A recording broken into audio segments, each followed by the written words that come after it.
Глава Коми провел рабочую встречу с министром финансов России Антоном Силуановым. Они обсудили вопросы привлечения федерального финансирования в наш регион.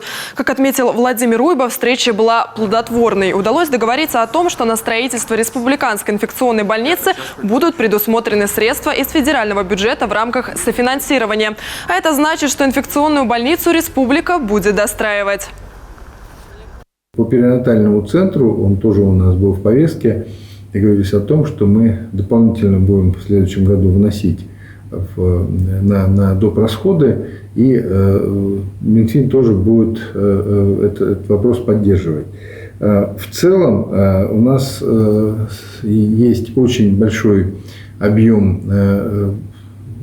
и средств, и задач, которые у нас укладываются в программу социально-экономического развития Республики Коми.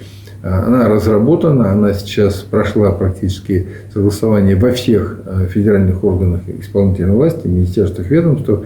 И в Министерстве финансов сейчас как раз и идет рассмотрение, в каких параметрах и на сколько лет эта программа социально-экономического развития может быть согласована.